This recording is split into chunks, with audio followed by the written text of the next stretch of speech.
Hello and welcome once again to Plate Stack Chat. My name is Jason, and this is the show where I find a fantastic guest in the realm of fitness, and I bring them on for a chat around the virtual plate stack.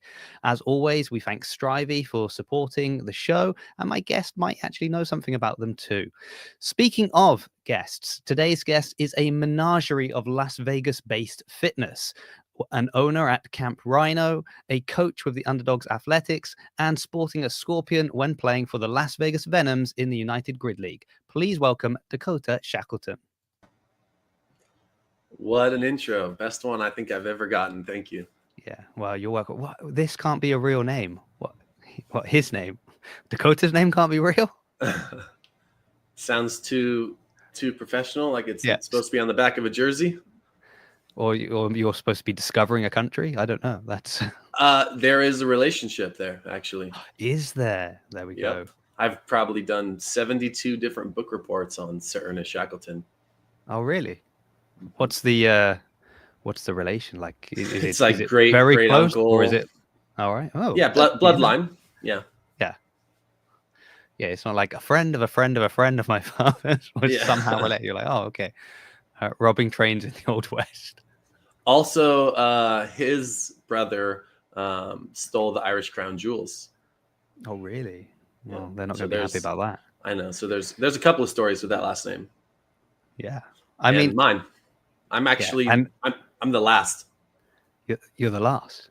Yep, as of now. Well, yeah, there's still time, right? Yep. Otherwise, you have to just adopt someone and just to make sure the name lives on. I like the name. It did trip me up. I noticed every time I wrote it somewhere for this, like I kept inverting letters. I struggle anyway. I've logged on to other people's shows and they're like, Jason, that's not how you spell your name.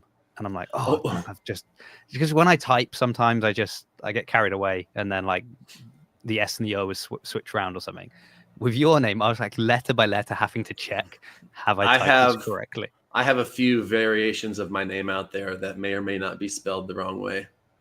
Yeah. On any important documents? Not on like legal documents, just on, podcasts or Instagram posts or, one of my jerseys. Oh, really? Not a Venom jersey. Previous. I was gonna ask what like. No, CrossFit. Yeah. You go to a couple of these events. Some of them will name brand for you, and right. Like, okay, thanks for the shirt. It's just not my name. Yeah. So when that happens, like, do you bring that up, or do you just sort of you're so used to it now that you leave it? Most of the time, I just leave it. Yeah. Yeah. I had it happen to me the other day that somebody had to introduce me, and they hadn't met me yet, and like they just had my name on a list, and they were like, "Oh, is it Coxon? Is it Coxon? My surname?" I was like, "No, it's Coxon. There's an R." And they were like, "Not on the list." And I looked at it and I was like, "Oh, they've spelt my name wrong on the list." So he'd been practicing to try and make sure he could get the pronunciation correct, but he'd been practicing the wrong thing. I'm like, "I'm sorry, but I'll respond to anything." But yeah, he tried. He tried. Yeah, I appreciate the effort. So let's dig into what have I got here? Oh, well, first of all, I was going to ask, how busy are you? Because that was kind of a list of things at the beginning. So you're literally at the gym now. Yeah, normally I'm here from about 8 to 8. I start with the class and end with the class, and in between there, it's clients, classes, the tissue paper guy, the guy's fixing the gate out back right now. Private coaching, all of the above. Yeah, and some of your own training in between as well. On good days, I try and squeeze in some training as well. Yeah. Well, I think you clearly are, a passionate coach, or a genuine coach, because when we were trying to book this in, you were like, "Oh, this is the ideal window for me." And I was like, "Okay, I normally train around this time, but I guess I can, I can do that time for you, and I'll skip the class." Yeah, I said, like, don't sacrifice your training. Yeah. So you'll be happy to know I've been into the gym today. I've done my workout. How was your workout today? Oh, not fun. It was like a long. It had a 25-minute time cap, so that tells you everything you need to know about it. It was like 500. It was 500-meter row, 50 ab mat sit-ups, 500-meter row, 50 push-ups, 500-meter row. Then it was like weighted sit-up. It was just kind of. That's a fun workout. Yeah, the trouble was we had a deadlift thing yesterday. As soon as I sat on the rower and started pulling, I was like, "Oh, I really feel those deadlifts from yesterday." Yeah. Do you guys do in-house programming? Yeah. I mean, so I'm at CrossFit Bath. It's a 15-year affiliate here in the UK. So, although at the moment they're all at the games. I've just seen one of them is at the games. Ollie is obviously at the games. He's being interviewed and stuff for the affiliate Congress thing they're having there. Yeah. So, So have you ever been to one of those, the affiliate seminars? No, I would. That's something I would like to. I would like to do that. I'm actually going to a different CrossFit box tomorrow, because they've got a couple of athletes that are going to. One is going to the Adaptive Games. One is going to the Masters. So I'm going to pop up to see them. I will be hosting the affiliate summit in Las Vegas during the Masters Games. Oh, will you? Okay, there you go. I'll tell them to look out for you. Yep, and I'll be judging at the Adaptive Games. Oh, will you? Yep.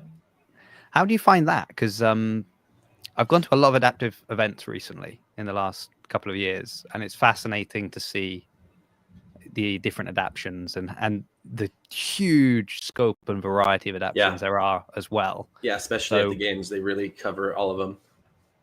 Yeah. So how do you? So Kevin Ogar is the regional affiliate manager for the West Coast, and he's also heavily involved in the programming and the judging for the adaptive games. And so we just got in some phone calls. We talked about doing the affiliate summit. I mentioned that I was potentially interested in sending some people to volunteer. And actually one of my teammates, Michelle, she works with adaptive athletes. So her, myself, and maybe a couple others, they have a special course through WheelWOD that's in addition to the traditional judges course. And I'm just going to go out there. Yep. Well, that should be fun. I've got a couple of friends that are going up for the games this year. So it'll be interesting to see how they all get on. And then tomorrow when I go up to this other gym, I've got to take the mono rope with me. Because I have to get my 30 skips in to justify some money that was given to me.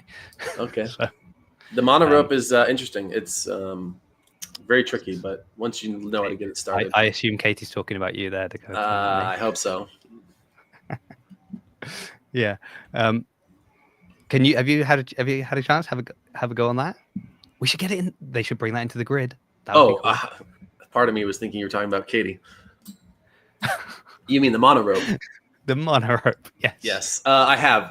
So Equip is one of the big brands. They've been at Wadapalooza many times. Casey Akery, I think I've stolen his once or twice when we've been training together. And then actually RX Smart Gear, Dave Newman, he is in San Diego. So that's an area I'm in a lot. I actually got to use the very first ever prototype mono rope at his gym. Oh, nice. You got a real history here. Look at this guy. Danny B is asking a question. Dakota, how much fun is it being the biggest, baddest captain of the most chaotic team in history? Well, considering that the other captain is a female, that would make me probably the biggest captain on the team. Yeah. But it was a really fun year. I'll say that for sure. We had our first official 2026 Venom call last night. And so a lot of familiar faces, a lot of big plans, some goal setting. And I plan to be the biggest, baddest captain year 2.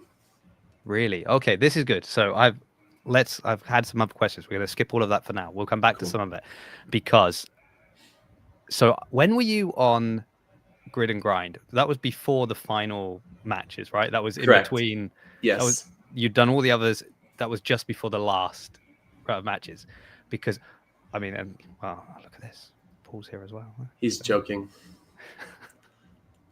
There's a couple of captions where I'm listed as Daniel Hardiman instead of Dakota Shackleton. So it's not even spelled wrong. It's just the wrong name completely. Yeah, that's I could forgive the Shackleton mix up. That's a tough name, but yeah. It's okay. Okay. We're working on it. We're working on it. Because when you were interviewed on that, as you know, I watched. I was there. I Yep, was yep. in the live chat. I was chipping in. Now, correct me if I'm wrong, but I got the vibe that this man needed a win. That For sure. everyone that I spoke to on the Venoms were like, "We've got this wonderful team. It's so much fun. We're having a great time." Yeah, I think I laid in a little bit, but it was 100% brutal honesty. Yeah, but I liked it because especially as the more you're talking about, you've obviously been at other competitions, you've been around CrossFit for a long time, you've been around competitive athletes for a long time, and I find it hard to believe that you would be okay with being like, well, we're just having a good time, we're just out there having fun, and I picked that up from some of your comments. So you finally got a win, and I was like, this man needed a win. This was should have and been it 2 was wins, but it's okay. Oh, let's talk about that. Okay, let's talk about it. Yeah. Let's talk about that. Why should it have been 2 wins? So yeah, we were going against the Brigade. Excellent team. I mean, every team has amazing stars sprinkled throughout. Absolutely, you could win or lose any day. But we were down. We threw a flag for a bonus flag, so we were basically coming back from behind. We tied it on the last match, which brought it to what they call gridlock. So you run it again, and we had won. Well, oh, okay. Didn't you have to? Sorry, Joshua's got the popcorn out, so I'm just looking at.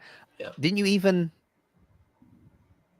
So you got it into gridlock, but then you had to get it back into gridlock because even the initial gridlock was challenged, right? Yeah, so the initial gridlock was challenged. We had an athlete like her finger was maybe not quite that far over the line, which was fine, whatever. We did it again. We had won the second race, which brought it to a tie, which meant we had to run it again because they just keep repeating it if you tie or if you have a challenge flag. And I mean, you can watch it in the live stream. Corey. Sorry, I'm reading the comment section before it pops up on the screen. Bad habit. Coming late. Dakota Shackleton sounds like a who's a loose cannon is now partnered up with a by the book guy who's about to retire. I think it's just the mustache that makes me look like the cop guy. I think he just likes the name. Everyone loves your name. Thank you. Yes. Thank you. So and so then we were running it for like you got back into gridlock. The 10th time or whatever. I wasn't actually in that race. So basically my job was to just watch the other team and make sure they were doing it properly so that there were no challenges. You can see it on the live stream. The first guy does his ring muscle ups, goes back, hand is like barely halfway on the line. He goes to run back. I'm like doing this. The crowd, I made eye contact with like 2 different people on the palms. We're all just pointing at the line, like what's going on. And they didn't let us re-race it. And we ended up losing that one by a couple of seconds.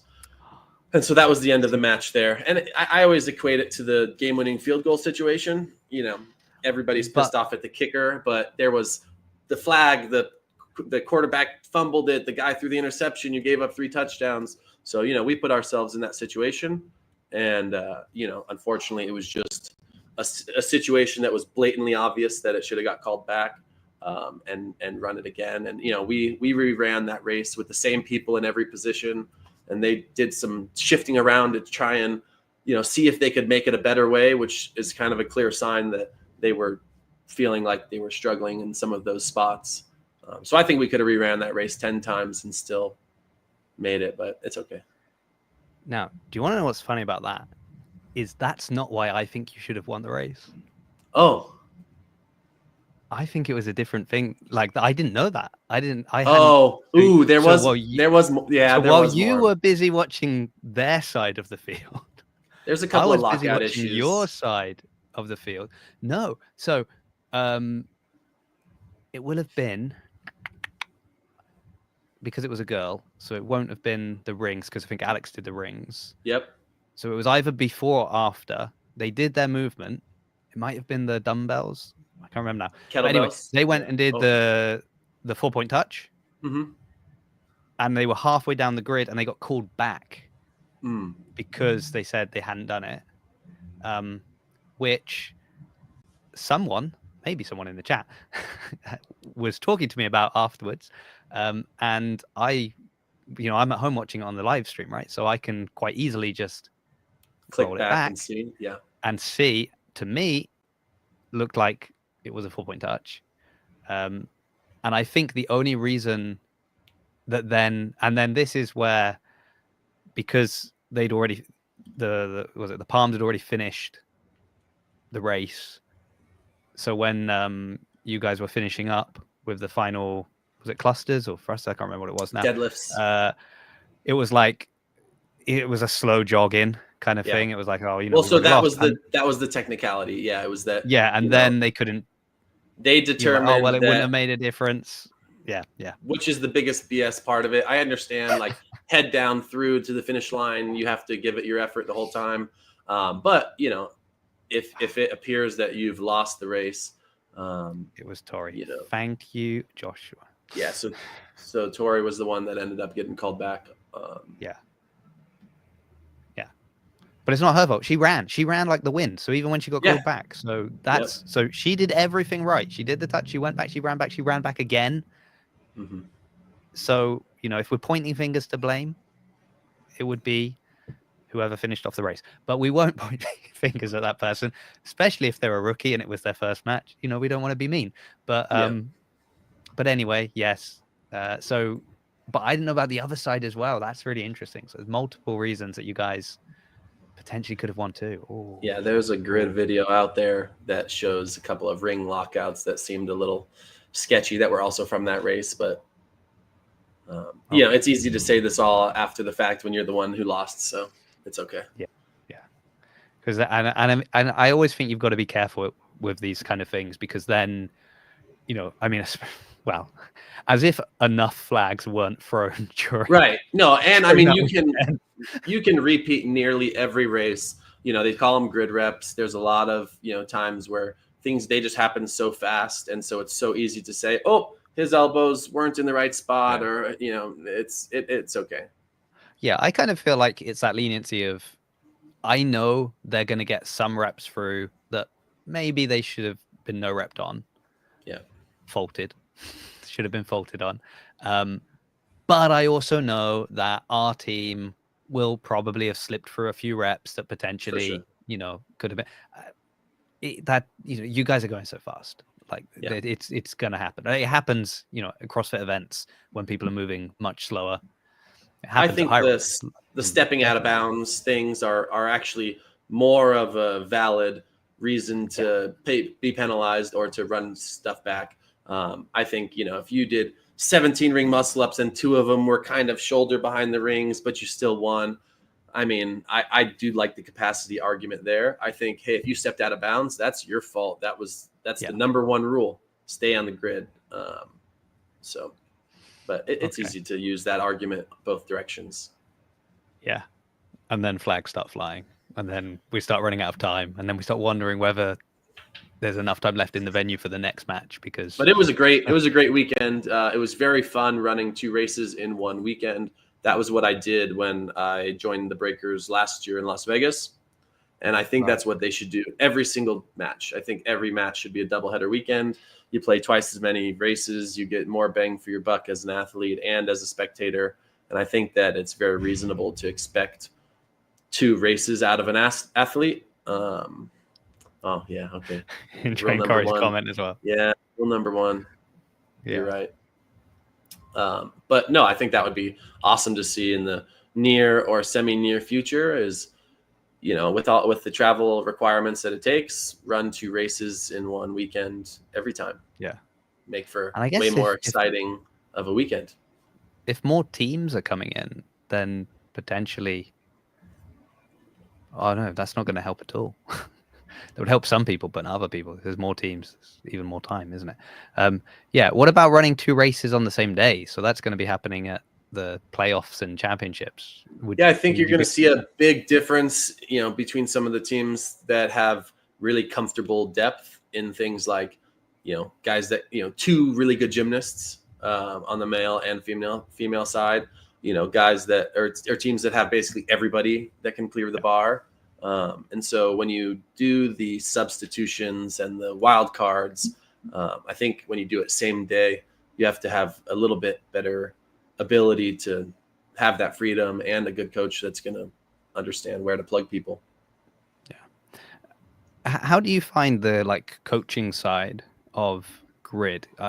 Because you obviously you coach with coach in the affiliate, you coach with underdogs as well. So you are a coach anyway the rest of the time, as many grid players are, but you're very much a coach. I always find it fascinating how much more involved the coaches are in grid than at CrossFit events, because it's kind of, your coaching all happens off the field. And then once it's go time, it's like, there's nothing I can do to help you here. Whereas with grid is a lot more like, no, for sure. It's changes, do this, it's interesting that I think of it that way now, because I've coached at the CrossFit Games before, and I just sit on the fence and I'm just kind of watching. I mean, there's hay's in the barn, as they say. I can yell as loud as I want. She's not going to hear me. I can, I got masters athletes. I already stand in front of them and they're wondering where I'm at. So you really can't do much at these CrossFit competitions, venue size, and just when the going gets going, you can't really make those corrections. But grid, it's hands-on the entire time. You're literally, in communication between all these races. There's a lot more audibles, as I would say, have to be made because of fatigue or strategy. Especially things like echo. You run it back.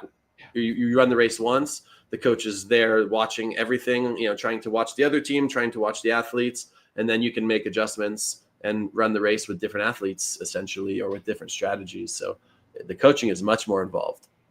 Yeah. So what's your role as captain bring in? Where do you sit then in between? So you've got the coach, you've got the rest of the team. We've heard you're to quote Danny, what was it? Biggest, baddest captain of the most fun team, something like that. What exactly what do you take on extra then in your role as captain? Yeah, it's a lot of people to wrangle. It's a lot of personalities to, try and get on the same page all at the same time. And you have components of the race where, you have all these gymnasts, or you have these weightlifters, you have the triad where you need a combination of them. And so, helping plug and play people into some of those positions. I have a pretty good pulse on everybody's abilities and kind of their current status, mentally and physically. Right. So I think I get to be some ground floor advice to Paul when making some of those decisions. And then I think specifically moving forward, there'll be a little bit of, kind of like almost satellite coaching happening at the same time. We don't need the entire team standing there for partner forward. Hey, we'll get a couple people going for partner forward and a couple people going for ladder and a couple people going for this. And, when you have 3 or 4 coaching voices that can all act at the same time, you can just be way more efficient and, obviously be a little bit of a leader when it comes to any of the little rules or, etiquette that might come into play. Definitely lead from the front, just be a good example of what we're hoping for as, a role for an athlete or whatever it might be. How across the rule book are you? Have you read that thing cover to cover? Are you kind of, as things come up, reading them? No, I'm pretty in tune with it. I would say I obviously don't know how other people, deal with their conversations when they have issues for standards or, small rules or communication.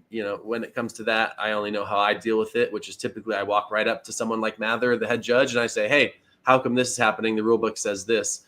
For example, we were in the finale race, the last sprint relay, and it was handstand push-up deficit. But as far as I always thought that, it started at the bottom and then went up, which is kind of opposite of CrossFit. That's why you see when when you see these fast clips of videos, people are basically head diving into the position they like and roll then into the kicking up. They're not wasting half a rep. They're being strategic and starting at the bottom. And so, right. I have no problem going right up to the judge and dealing with that. But no, I would say I'm also the guy that probably is the voice of, hey, what about this rule? Did we remember that? And then it's like, oh yeah, all right, let's make sure we're following that chain of command or whatever nuance there is. Is that a lot of the kind of role then? As I think, I try to think of like what the coaches and the captains are doing, and I think that like all the athletes are like incredibly fit, incredibly capable, and sometimes it is the nuance of like, yeah, you're doing those reps great, but you're doing them, they're CrossFit reps, and the standard is slightly different, and it's this slight difference that is tripping you up. So like, you don't need to give them any coaching on how to do a movement, how to execute it. They know how to do it. You just need to maybe highlight two little areas that this is what the judge is looking at. So make sure you're here. Yeah, and here. absolutely. Like, That's going to be a lot of the difference between the everyday CrossFitter and someone who even wants to do local comps. Hey, you're doing box jump overs, fine, but let's just tweak this little bit of technique to make it more efficient so that you can be more successful. Same thing. Hey, you're doing great in terms of the CrossFit, but in grid you have this freedom, or you might be able to kind of skirt this boundary in order to make it more appropriate for this style of competition. yeah. What do the like all the CrossFitters in your life, are they watching you do grid? And Yeah. if so, No, they're what all are they super thinking? supportive. Oh, Every time we go for a match, I always get tagged in the, people at the gym, they're watching it on live stream. Like you see today, normally I at least get a handful of friends that are chirping in the comment section. And yeah, I mean, they don't throw out the grid reps or whatever. I mean, CrossFit's wacky enough. Every like realm of fitness has its own thing to be made fun of. So I don't think they piggyback on top of that. I think if anything, they think it's super cool. Frequently I'll have people do waterfall or, mini triads with me so that I can get a little better experience, or preparation for the match. yeah. Will they like ask you stuff like that? Like, so like the waterfall's a great example because Mm-hmm. it's so the opposite of what we're used to seeing at CrossFit competitions, because it's all like everything has to be synchro, right? So synchro, and suddenly you're watching people that could not be less synchro if they tried, because they are Yeah. trying to not be synchro. So Yeah, without getting you in trouble, you have to like un-F your brain a little bit, right? From what you're used to. And I again, the thing I compare it to is when you saw single unders come back in CrossFit. Everybody got so used to being able to only do double unders. For me as a coach, if you can't switch between double unders and single unders, could you ever really do double unders? Or did you just kind of figure out, the loophole of when your timing is? And I think the same goes for, waterfall versus synchro. Is you have to be able to do both if you want to be at that top level and the most successful. And yeah, it's a weird mental barrier that you have to kind of rewire. Yeah, it looks cool though. I like it. It looks good. Yeah, I think it looks great. Yeah, I the single under thing is, so I've been doing CrossFit for like what, almost 10 years, maybe, from basically when I came back to England. I've just done class. Like all I do is I've been at the same affiliate the whole time, and I've gone in and I've done their programming the whole time. Like that's all I do. So I can do double unders. Actually, double unders for me is one of the things that, when you have a break, like something happens and you miss a little period of sessions, and then you come back and people are like, oh, I'm struggling. I think I You could just go away for randomly 6 picked it up. months, come back, and double unders will never go. Like they're there now. But because I'm always in the class, if there's double unders in the workout, it would always start with, okay, during the warm up, you're doing single unders, then you're doing them maybe backwards or maybe running. Yeah, Crossovers. We were doing single crossovers way before. And then eventually it was like, now do some double unders or do single doubles if you can't do double unders or something. So when you saw people that are like amazing athletes struggle to do single unders, you're like, oh, whoa. Yeah. You've not been going to class. Robots. They've only known it one way. Yeah. I mean, very, they can do very everything else better than freakishly me. in shape robots. Yeah. Yeah. I mean, if I had to choose to have their fitness or be able to do single unders, I know which one I'm picking. Like, it's not a point. Okay, hold on. I'll support you, Lauren, but I don't know what Lauren said. Okay. Love the support. Better be in the comments on my next part. Hold on. Lauren, your husband was in the comments when you were on here. She means her next podcast. Yeah. I thought you were going to say she means her next husband. I was like, whoa. That's not nice. Okay, that's interesting. Yeah. No, I was just curious because I know obviously you work with, so are there multiple locations of Camp Rhino? Yeah, we have 3 renditions at the moment. We started out just at this location, and then there was a couple of members that loved us so much they moved to Boise, Idaho, and they wanted to start their own Camp Rhino, and so we gave them permission. The previous owner gave permission for the NIL agreement, and there's Camp Rhino Boise, and then about 5 years ago, we added a new location to the northwest side of town. And so John and Brent, the 2 brothers, have basically been running that place for the last handful of years. And, Julie, the previous, owner here, the one who started it all, she's like entrepreneur mindset, 10 different things going on. And I think at some point was kind of ready to relinquish the, this home base Camp Rhino or the OG, if you want to call it that. And I've been there for over 10 years. Couple of the owners that I'm there with have also been there, patient zero, day one type people. And, we definitely, I would like to say it's in very good hands. We didn't change the paint on the wall or the name or the structure or anything. Everything definitely remains the same. If anything, just got to fine tune a couple of things, change some process, add a couple of new toys to the gym, and it's been a good time. But yeah, there are 3 current Camp Rhinos. Okay. Because I know when Alex was on the show, she was at home and then she ended up driving to, so is that your location or is that the other one? I believe she lives right around the corner from the North Gym. So when we had a really large Underdogs athletic camp, everybody would come down here regardless of where they lived.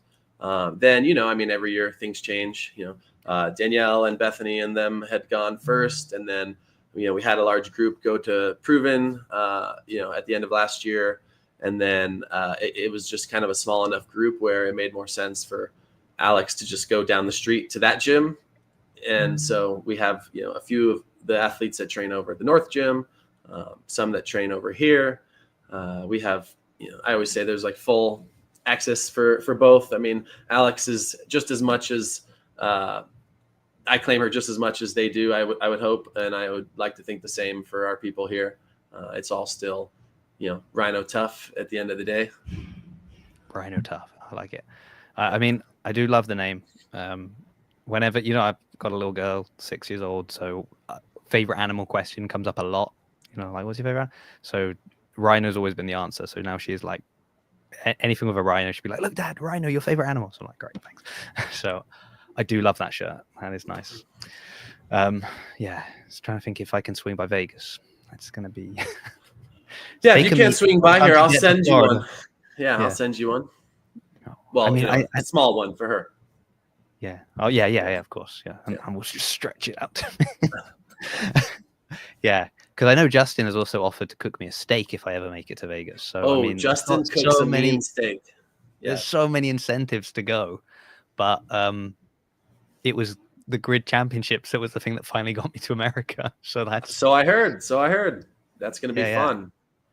Are you going to be there? You're not going to be there. I will not be there. I would love to have been there, but with all the additional travel I have going on, I'm not going to. I would have thought as a captain for a 2026 team, you'd be there scouting out the competition in their final moments. You cannot even communicate with those people for at least 30 days or whatever it is. Oh, I meant just more like scouting to know their weaknesses, so how to beat them. Yeah, there's YouTube for that.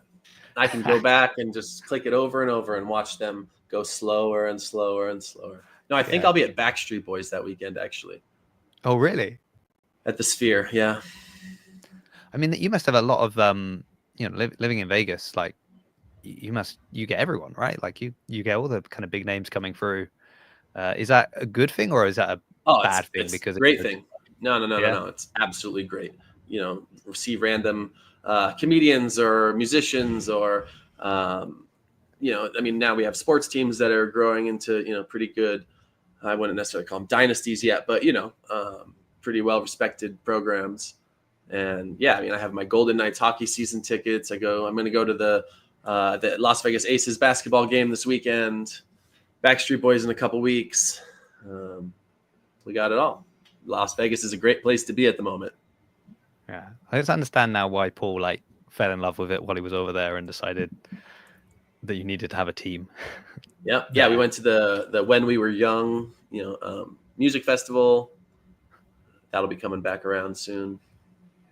Yeah, So are you going to do any ends. like team?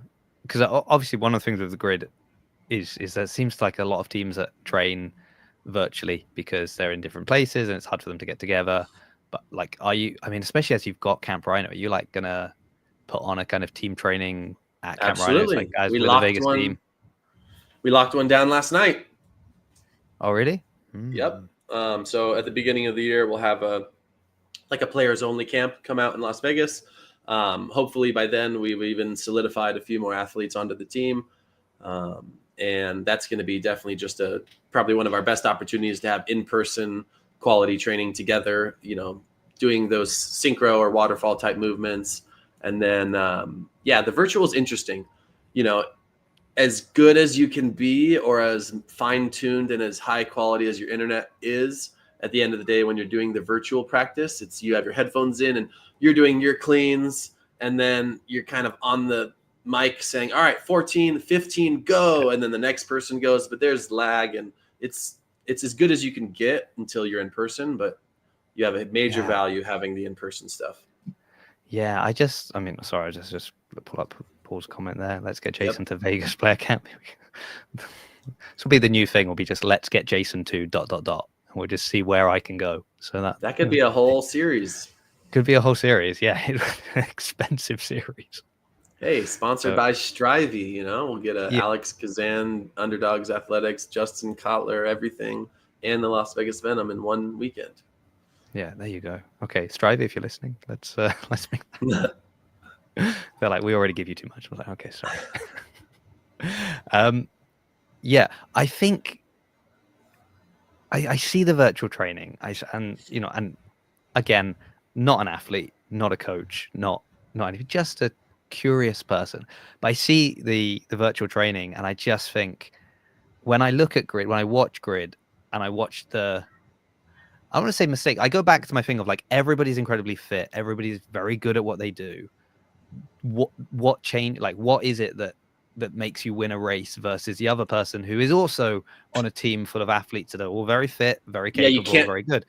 The answer is not in virtual. The answer is in the in-person.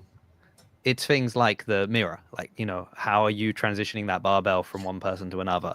And virtually you can't train that.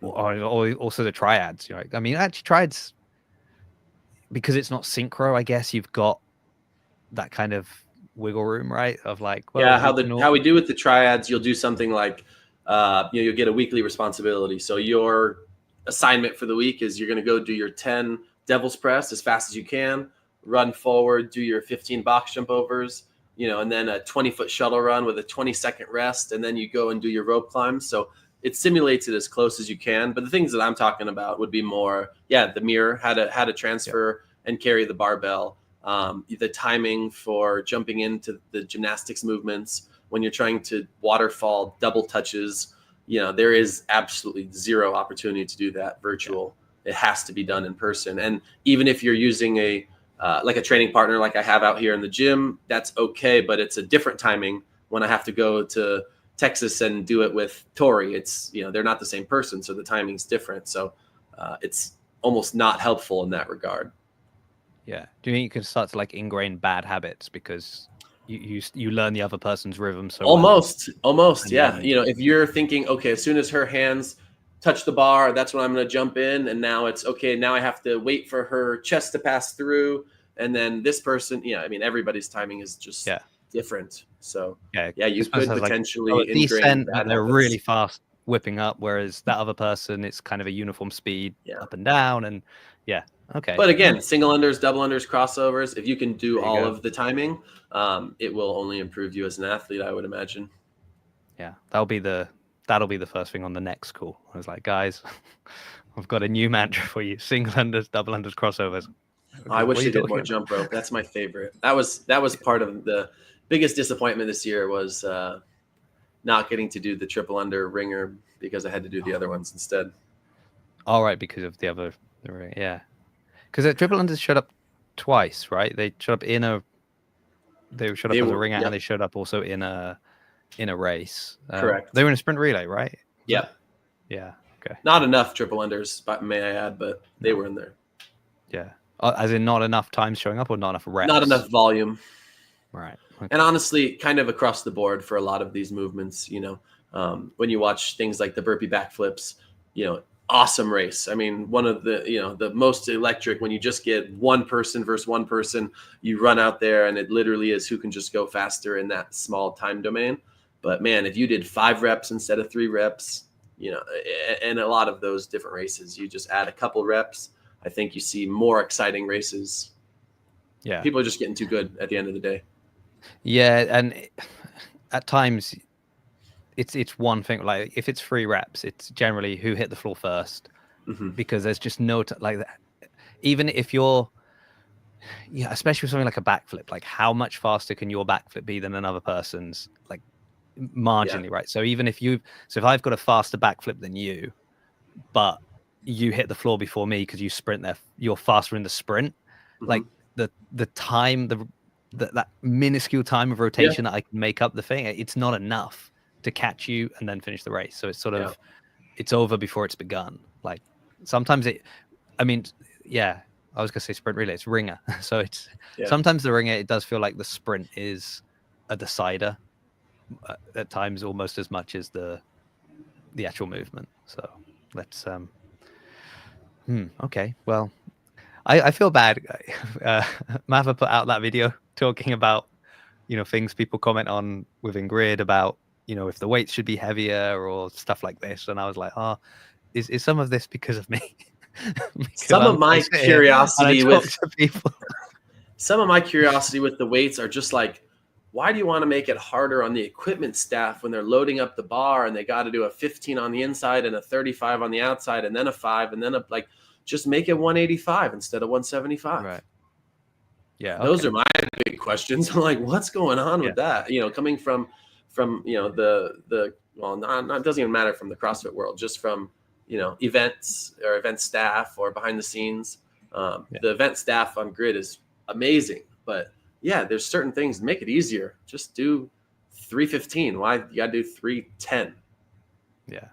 And I mean, to be honest, I still, like, when I'm watching, I've got it up on the computer, I've got stuff on my phone, and then I'm trying to recently I was watching and I was trying to take notes while watching it. It's too fast to take notes. To be able to, I have to take notes because I realized otherwise I had to kind of rewatch everything to be able to make a review. So I was like taking notes. Admittedly, usually in the 4th match, it's like 1 a.m. here, and my notes start to become illegible at that point. But the other thing I have to do is keep logging in and converting pounds to kilos. I mean, like, sorry, how heavy is this? How much does this weigh? Oh, okay. Oh, that is impressive. Yeah, if you don't have a lot of experience with that, it's I mean, the 2 or 2.2 is even not always that fast, right? You got to think, okay, this, wait, but plus the bar. If you've had time in an Olympic weightlifting gym or gyms that have both, it's much easier to see and convert. And then you got guy bars and girl bars, and that screws people up a lot. Yeah. Well, yeah, because you're obviously using the same bar like a lot of the time. Yeah. Especially if it's a movement that you are. Which the guys, we love using the girls bar. Yeah.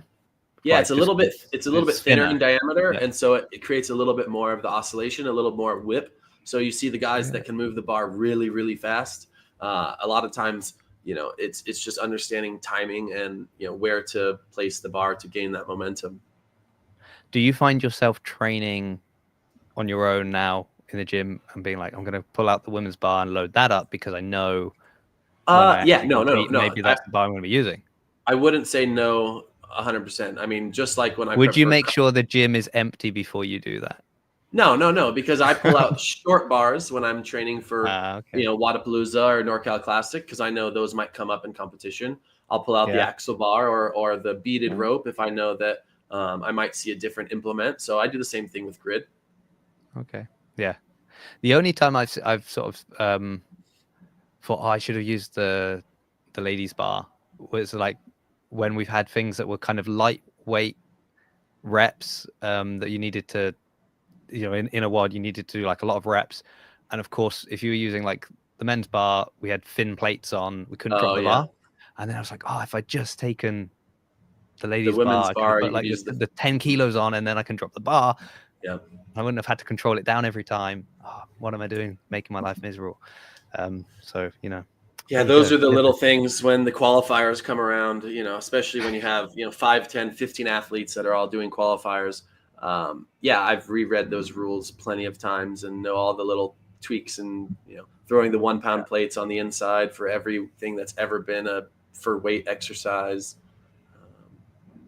Yeah. Well, I mean, that's the problem we always have come the open is like, it's fine for the weight. It's always kind of trying to find this extra 1 kilo or 2 kilos Mhm. for the bar, and like everyone in the gym looking for the change plates. It's like, Yeah. we don't have that Or the many. bar that So, has to have the proper end cap because it just yeah. has the logo and not the actual weight on it. And you're like, what? I'm going to go buy a fake bar just to do the open to get a couple hundred spots better?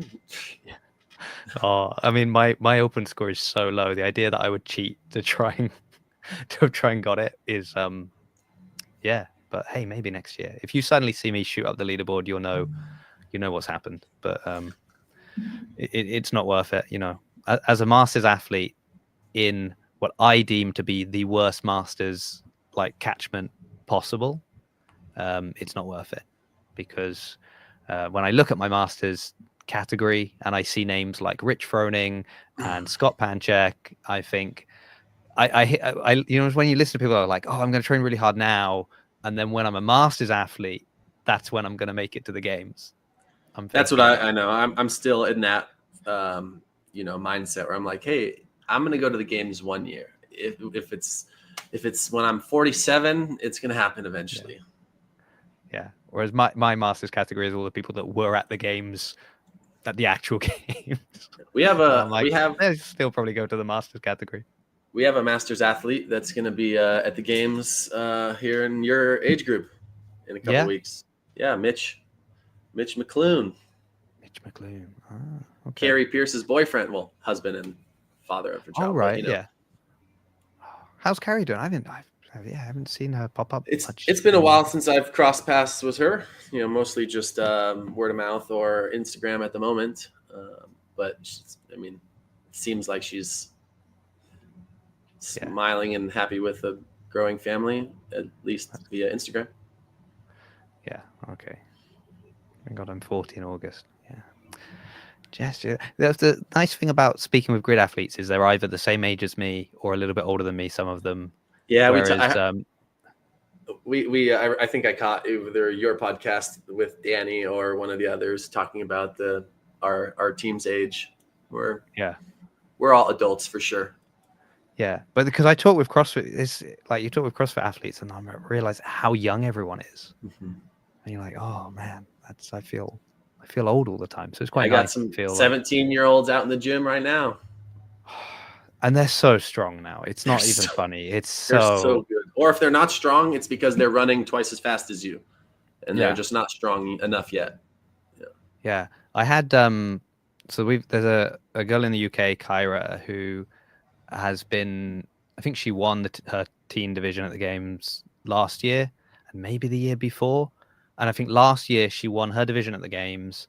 She won her division for the IF3 World Championships. She won her division at Wadapalooza. She's like, well, done all of this. And then I'm seeing her like clean and jerk way more than me. And I think she's 16. Or maybe she's 50. Or maybe she was 15 and now she's 16. And it's just not fair. It's just not right. They shouldn't be allowed to be that strong. But hey, you know, good for them. Good for all of them. But also, you know, like Jess shouldn't be as fast at burpees as she is at her age and having just had a baby as well. But you know, life is full of mysteries, isn't it? Okay. It's crazy. Yeah, the body can handle a lot. You know, I'll be 32 next month, and I mean, I'm still hitting power clean PRs, and you know, I'm arguably the in best shape or fittest I am today than I've ever been in 32 years. Yeah, well, that's good. It's all I have left. Oh, Jess, don't say that. I'm looking forward to meeting Jess in person. That will be, you know, that's a big life goal getting ticked off right there. Yeah, I mean, I'm definitely in like, oh, maybe not at this very moment in the best shape I've been in, just because I've, you know, this year's been a bit tough and my training took a bit of a dip. But in general, I've been getting like fitter every year as I get older. But I also started, you know, when I started CrossFit, that was kind of the first really serious, consistent training I'd done. I'd gone, you know, on and off to gyms for years and stuff, but yeah. Ah, Corey 48, never been fitter. Well, one of 3 men to clear all the ladders. That's true. Wow, look at that. Josh is always there with the stats. He's the stats man. So he is. He's got it down. Yeah. Enjoying that. Oh, I've been asking this for a lot of the different like race formats. What's your favorite thing to do? Is it the ladders or is it something else? Honestly, I mean, it the sounds ladders, like you like the ringers. Well, no, the situation with the ringers was I wasn't enrolled for either of the 2 ringers, but last minute audibles put me in for both of them and using a super duper wild card. So it's kind of tough when there's such a specialty race and you're not even the one intended to be for it. Yeah. You know, I thought there was a couple that actually would have suited me for a better chance at a victory. So that's why I say it like that. But no, honestly, with the ladders, that's the most stressful. I think it's because I'm expected to do pretty decent at them. Right. You know, like we talk about the order of the ladders, and you know, you want to put your most successful athletes first, and you might not have enough time for everybody at the end, and so you're trying to figure out, okay, are you comfortable clearing, you know, 1, 2, 3 or 1, 2, 3, 4 in terms of the heaviest bars? And I mean, honestly, every single week I'm like 50-50 whether or not I'm going to be able to do this last bar. But I mean, I know I can do it, but I've failed it a handful of times in practice, or, you know, when you do it that fast back to back, Yeah. you know, margin of error is so slim. And so luckily when the lights were on and it mattered most, I was able to take care of business. But no, those stress me out the most. I like going and doing the Jack and Jills and the Echoes and the sprint relays, especially, you know, as I keep calling myself a utility athlete, even though I think I intended to be more of just the strength specialist. So I'm trying to think of the lingo. Yeah, I like to call you guys strong utility players. That's sort of my go. I think within the utility player realm, we have your strong utility players and your more I almost want to say fast utility players. Yeah. Not that the strong guys aren't fast, Right. but I think of someone like Jess that is just give her a burpee, give her a box jump, something like that. She's so fast. So she's not. I think range of motion Yeah. plays into that a little bit. You know, we got a couple of guys where they can pretty much clear all the ladders, and maybe they don't do as much of the gymnastics, but like their range of motion speed is just so insane that they're 100%, you know, utility players, but maybe more on the fast instead of. And I think I call them fast versus like body weight, because your body now, you know, your body weight specialists are doing your aerials, your back handsprings, your, you know, rings to handstand. So it's a different set. Whereas like strength is kind of strong or really, really strong. So that's the kind of... My favorite is when people say, oh, I could clear the ladder easy. Then they try it at grid speed and realize, oh, I think that's kind of to your point, right? Like you're saying, I know I can hit this barbell when I've done it practicing it and I had 5 attempts and I cleared it, Yeah. and I hit it 3 times and I failed it twice. It's And like, I no, I just can do did it. 30 thrusters in this other workout and just did this other torque tank push, and my legs are already seasoned up, and now I got to go out and I haven't even warmed up the barbell, but I got to go hit a 255 snatch. Those are the things that people don't realize as well. So you look at like the first, do you have to look at the first bars as the warm-up bars, or are you because you can't fail them? That's the problem. Like you can fail them and continue on. So if you get maybe, let's just say, right, too excited, you go and you grab it and you over pull. Sure, let it go. It's only 1 point. You can actually move on to the next bars. You just cannot repeat the same bar. Yeah, that is a good point. I suppose. When I say you can't fail it in the sense of like when you're doing some warm up reps. Yeah, you can okay, no, that's a little bit that one was a little bit too in front. That one was a little too far behind. Okay, I've found the sweet spot. Right, I'm good. I'm in the groove now. Knock out a couple more. Yep, they're good. Let's go. Yeah. Versus like, oh, here's my first one. Oh, no, that wasn't good. No, they all matter. If we're talking points for sure, but most of the time you just have the adrenaline from whatever's happened in the first 10 or 15 minutes.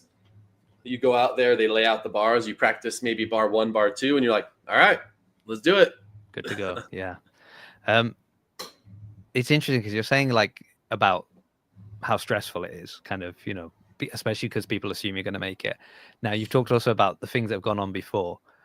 Again, with I'm now seeing it in 2 lights. It's like your role as captain means you need to be hyper attentive to what's going on the grid and calls that are being made and challenges that are being upheld or not upheld or what's happening here.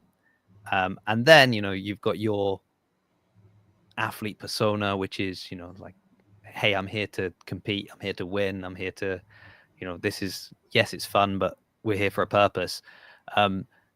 Like, how much does any of that get in your head then? So before you've got something like the ladder, and you've had maybe some bad calls, things aren't going your way. You're not in the position you thought you would be before this race. Like, are you good at kind of just switching all of that off and I have an extremely short memory when it comes to that. All right.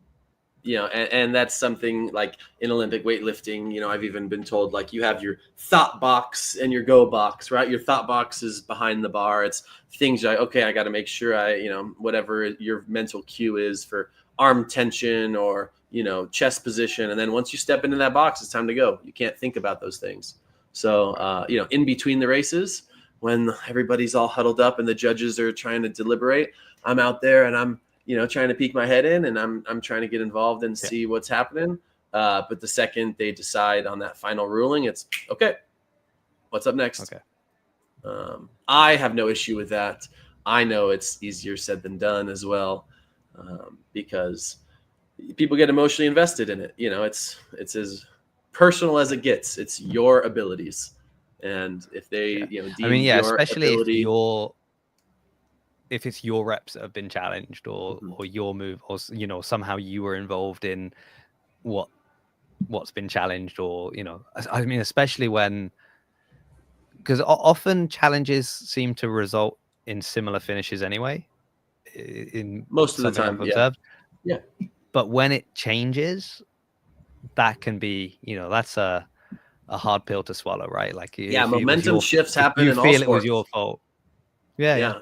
Especially in grid, 2 points one way becomes 2 points the other way. And now you're looking at, now we have to win every single match. And then you're a little bit stressed out about what happened. And maybe you have a little self-doubt creep in. And that's why there's that nice black curtain there. You just step back there, shake it out for a second, and you go back out on the floor. And it helps to have good support staff and good teammates and all of the above to, help you remember those things. And, maybe that's the thing I'm most looking forward to seeing when I'm there in person. Maybe that's the bit that I'm missing from the live stream. Hanging out behind the curtains. I think I'm going to sneak behind the curtain. I don't think you need to sneak behind the curtains. I don't think I need to sneak behind the curtain. You literally just walk back there. I think anyone can pretty much do it. Yeah. Especially if you're wearing a suit. Come on, who's going to stop you wearing a suit? Well, they can try. Otherwise, I just have to I'll just grab a shirt that's hanging around from Well, one of the teams. no, I And mean, be like, honestly, I'm a super wild card. Didn't they tell you? the suit might be the best play because you just say you're one of the coaches. You got Matt and Yeah. then some of these other guys, they Yeah. dress in full suits the whole time. Yeah. Yeah. I'll be like, do you know Matt? Do you know Matt? And they say, no. Well, I'm him. And then I'll walk through. Okay. It's a good plan. It's a good plan. I'm glad to hear that you're kind of all in on next season then, because that was one of my kind of questions was, so, I know it wasn't the success maybe we would have liked, but are you? Yeah. Wearing this exactly. Yeah. Wearing the suit makes people assume you're supposed to be doing whatever it is you're doing. Yep. Just walk That's the tall like you plan. own the place. You'll be good to go.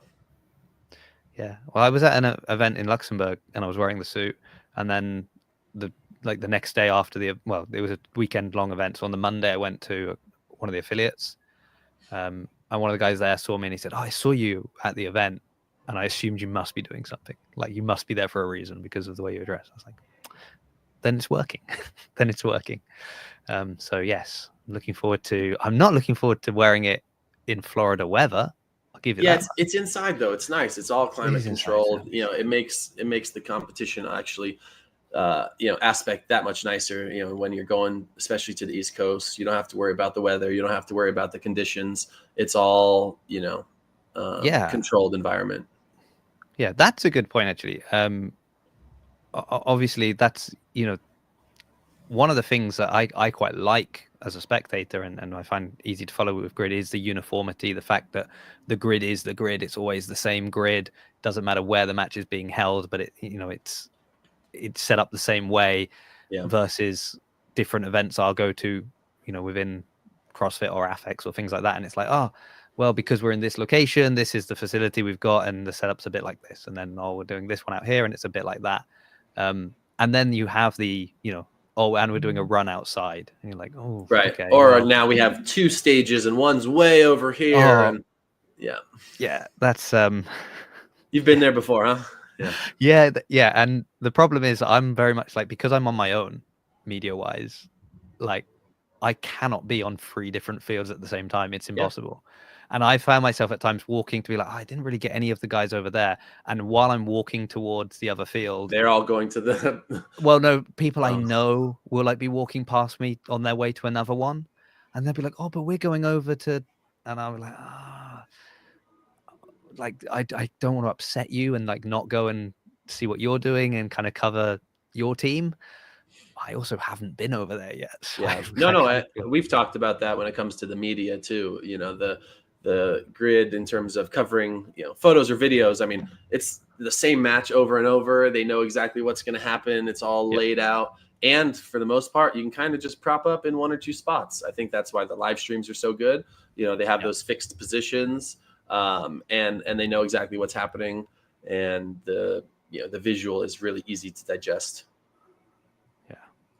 Joshua is saying if I ever go to Valor, then don't wear the suit. They do that one in their warehouse, in the Valor Fitness warehouse. So there's was that hot? Technically air conditioning in there, but it's pretty rough. It's a little sticky. Okay, but Josh, I am committed to the bit, so you'll see me just dripping it down, but still wearing the suit. You could just do the tuxedo T-shirt when you go to Valor. That's what I should do. Yeah. Just have it all printed, a whole suit just printed onto a T-shirt. Why not? If it works, it works. So between now and obviously, for you, grid season is over. Hold on. What just happened? I'm still here, but I think my laptop just clicked away or something. There we go. Okay, we could see you the whole time. We could see you. We could hear. Oh, could you?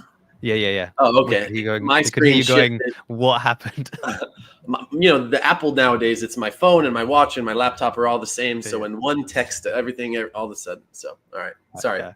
If I see you just staring at your watch because that's now the only screen you've got, then we'll know that it's time to end. What I was saying, so your grid season is over for now. You're already thinking ahead to 2026, but beyond, or beside grid, what else have you got going on sort of now? Obviously, you've said you're going to be at the Adaptive CrossFit Games. It's going to be a busy couple months, hopefully. Let's see. September is the Adaptive CrossFit Games. And then October, we host, we're one of the Spartan affiliates. So it's something called Spartan Deca. And it's kind of their version of a High Rocks. It's an indoor fitness race. And so we'll be hosting one of those. I'll probably go compete at the World Championship there in December for the second year in a row. And then I qualified for Desert City Elite this year. Right. So in November, I'll be in Tempe in Arizona at Arizona State University for that event. So we got a lot going on.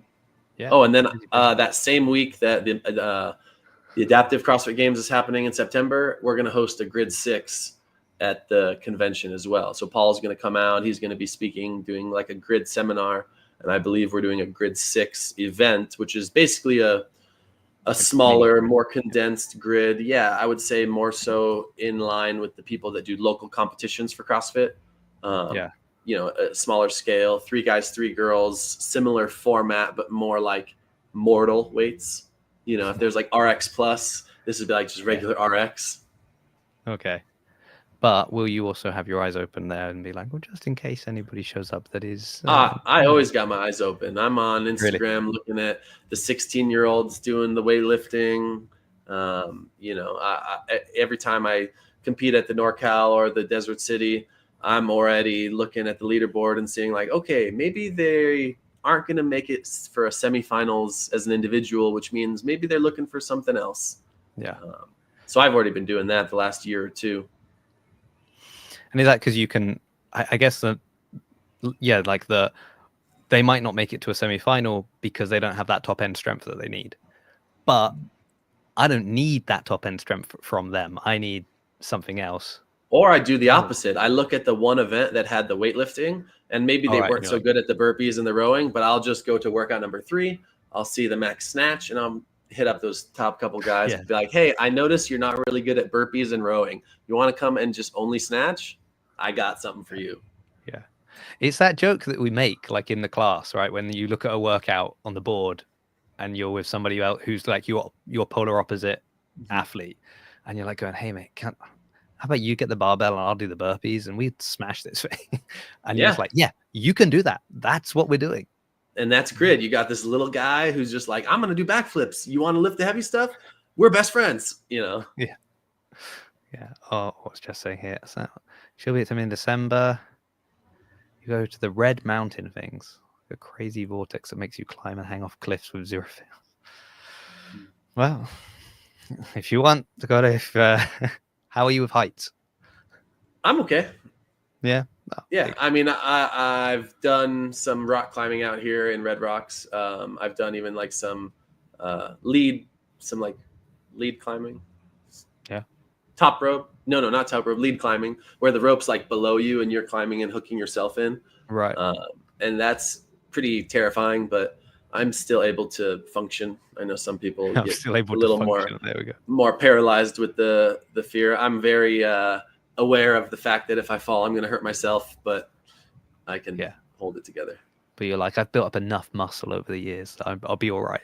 As I'm shaking and sweating at the same time. Yeah. Oh, Corey's also going to be there as well. Wow. All right. It's a party, except I'll be there in November, not December.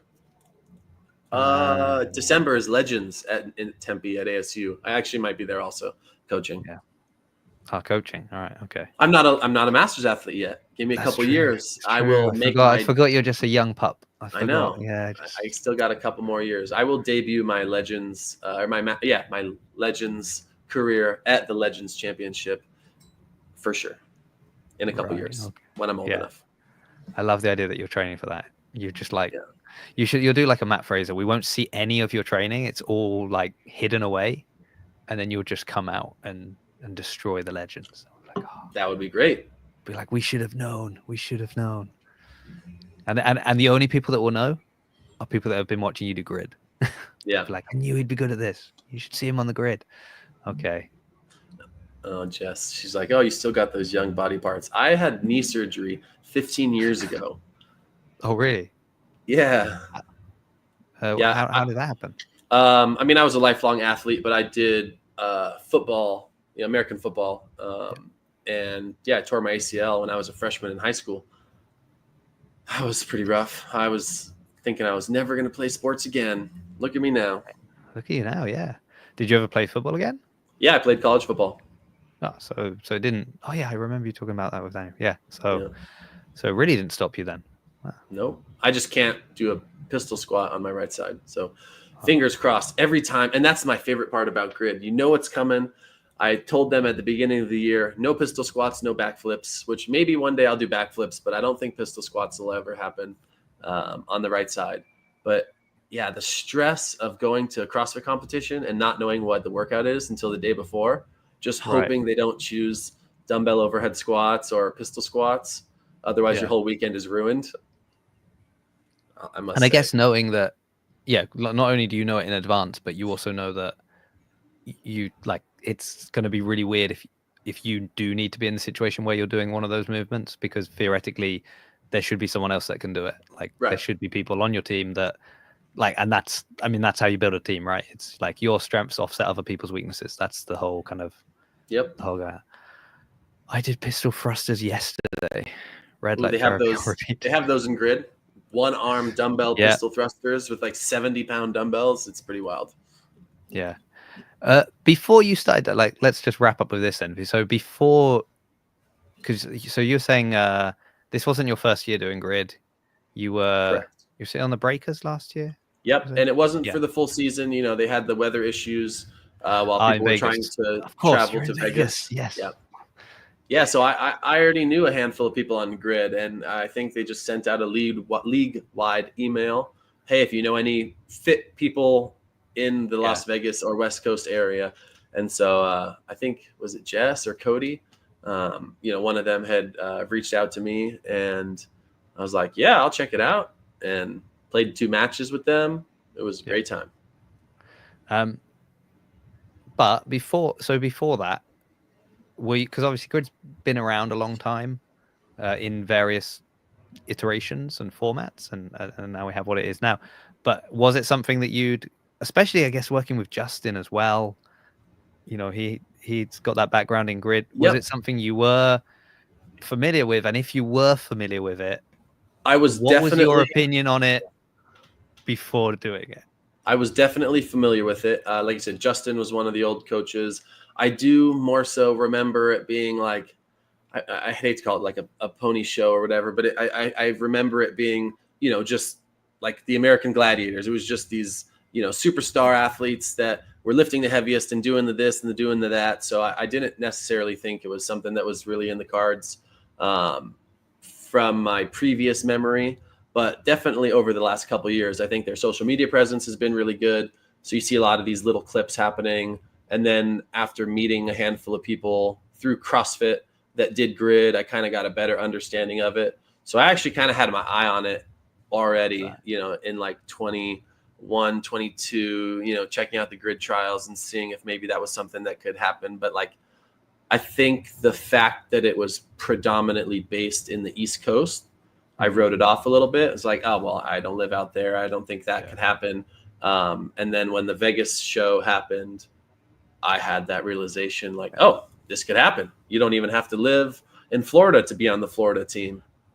Oh, they'll bring it literally to your front door. Now the Florida team is the Vegas team, and I'm in it. And I mean, and now we're getting a New York team, and I kind of feel like there's got to be another team coming. Maybe you know something I don't know, but I don't see how. I know nothing, Jon Snow. I don't see how you can add one team.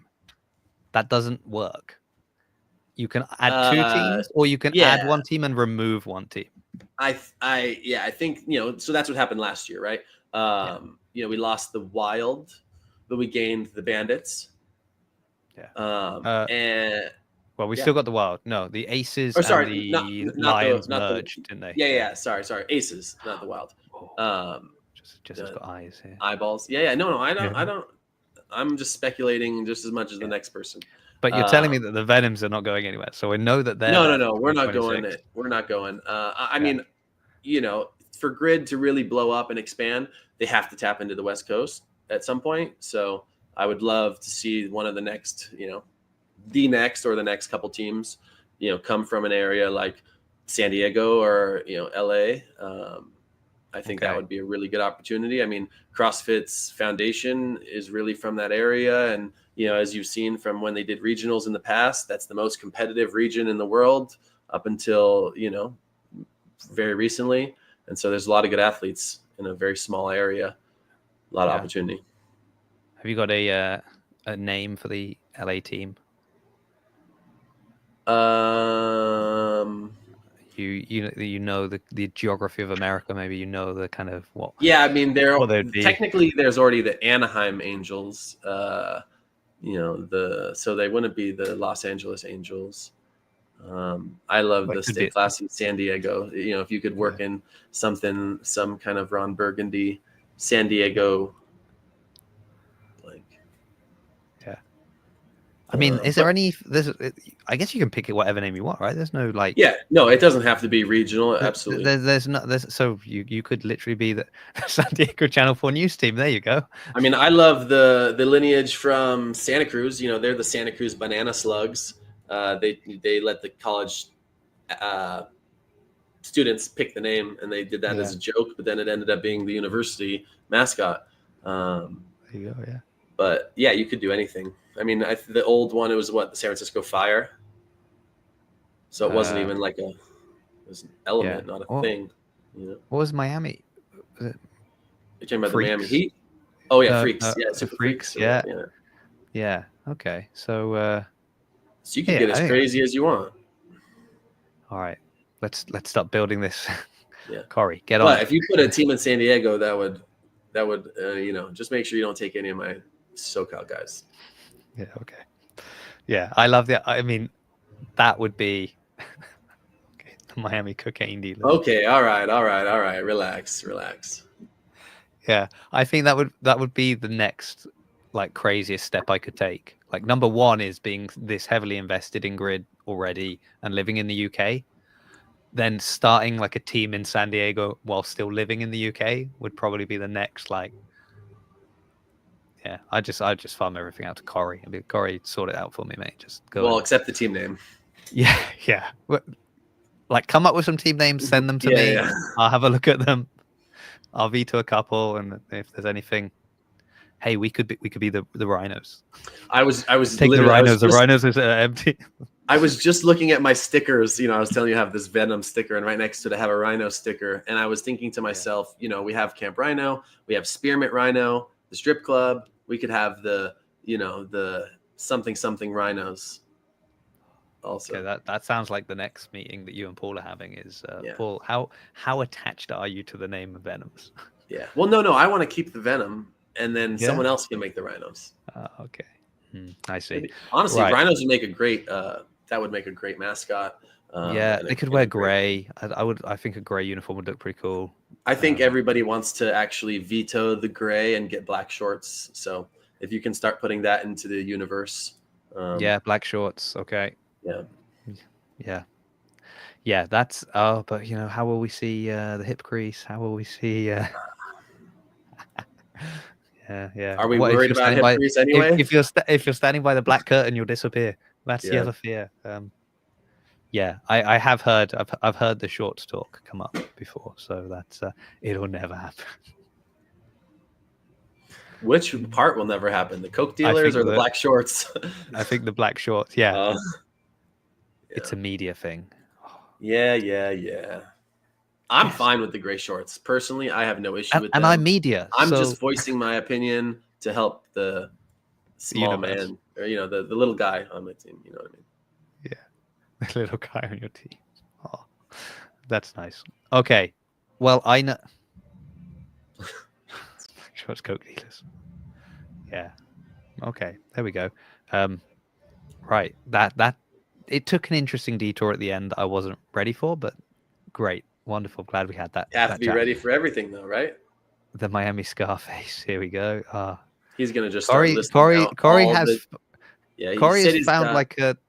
he's fallen down a certain line of thinking, and he can't dig himself out now. Yeah, you should just leave him in the chat for a moment. I think he's gonna start unloading all of the names that are rattling around in his head. Yeah, and we already know he's a masters athlete, so he's seen a lot of movies, he's seen a lot of things, he's got a lot of information to pull from for names. Wonderful. So you've got an incredibly busy rest of the year coming up. The Miami Vice. Yeah, and then they could all come out with like Don Johnson kind of the jackets, and I feel like if you have the Miami Vice, you have to have the Reno 911 though. then it's just okay. then I like that we're rewriting grid history as we speak. Pastel colors, yes, yeah, which we've started sort of more or less seeing, like I was just pink about to uniform. say the alternate uniforms. I think is that something we're going to see from the Venoms next season? I would love for that to happen. I think we could make some cool color options there. Okay, straight off the dome, what are you thinking? I mean, my personal thought was black with purple trim, except you make the purple trim glow in the dark, because if you didn't know this, scorpions glow under black light. So that would be a really cool niche, like signature on the uniform. Yeah. Jess is saying no more bluish teams. Thanks. Yeah. Dark purple, medium purple, light purple. Yeah. Just a different range. Yeah. I really liked it. I liked that we saw these different uniforms. Like that was, I mean, so breakers went white and black. White and black. I like their white palms ones. were their kind of blue and. Yeah, it was a pinkish one. Pink. It was their second one. Yeah. It was okay. They had really cool baseball jerseys, actually. Yeah, they were nice. I do like it. There's a lot of the kind of extra apparel that I see floating around, and you kind of get a glimpse of on the live stream. I'm like, oh, okay, I see what's going on here. But yeah, Briley, I saw her like. She was. I think she was coaching in that one. Yeah. Yeah. So, see, Corey did not know that scorpions glow under black light. See, this show is educational. Yeah, and it only took us an hour. For all the people that were saying how silly it was. Yeah. Who were these people? Have you got names? Can you send them to me? Yes. And also, like I think we were saying off air that was the whole change to being like a scorpion on the uniform was with it being now in Vegas.